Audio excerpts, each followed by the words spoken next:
నమస్కారం అందరికీ. ఈరోజు మనం హిందూ సనాతన ధర్మంలో అత్యంత పవిత్రమైన వేద మంత్రాలలో ఒకటైన శ్రీ సూక్తం గురించి తెలుసుకోబోతున్నాం. శ్రీ సూక్తాన్ని ఎందుకు పారాయణం చేయాలి? దీనివల్ల ఎలాంటి లాభాలు కలుగుతాయి? ఎప్పుడు చదవాలి? ఎలా చదవాలి?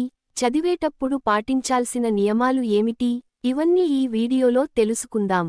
వీడియో పూర్తిగా చూడండి. శ్రీ సూక్తం అంటే ఏమిటి?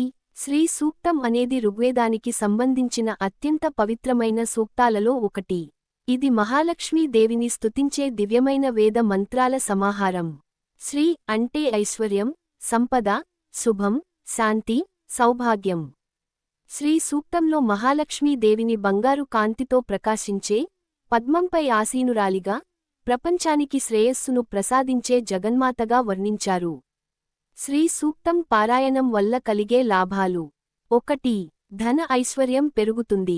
మహాలక్ష్మి అనుగ్రహం లభించి ఆర్థిక స్థిరత్వం కలుగుతుందని విశ్వసిస్తారు. 2. ఇంట్లో సానుకూల శక్తి పెరుగుతుంది. నెగటివ్ ఎనర్జీ తగ్గి ప్రశాంత వాతావరణం ఏర్పడుతుంది. 3. కుటుంబంలో శాంతి. కుటుంబ సభ్యుల మధ్య ప్రేమ, ఐక్యత పెరుగుతుంది. 4. వ్యాపార అభివృద్ధి. వ్యాపారం చేసే వారు భక్తితో పారాయణం చేస్తే అభివృద్ధి కలుగుతుందని నమ్మకం. 5. ఉద్యోగ అవకాశాలు. కొత్త అవకాశాలు రావడానికి మానసిక ధైర్యం పెరుగుతుంది. 6. మనశ్శాంతి. మంత్రధ్వని వల్ల మనసు ప్రశాంతంగా మారుతుంది. 7. ఆధ్యాత్మిక పురోగతి. దైవభక్తి మరింత పెరుగుతుంది. ఎప్పుడు చదవాలి? ఉదయం సూర్యోదయం తర్వాత చదవడం చాలా మంచిది.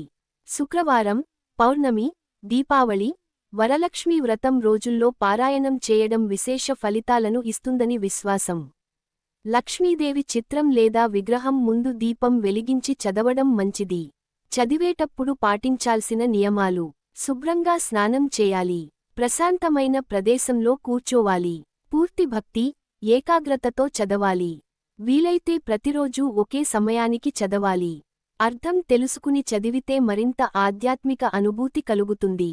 శ్రీ సూక్తం కేవలం సంపద కోసం మాత్రమే కాదు, మన జీవితంలో శాంతి, సంతోషం, ధైర్యం, సానుకూలత పెరగడానికి కూడా ఎంతో సహాయపడుతుంది.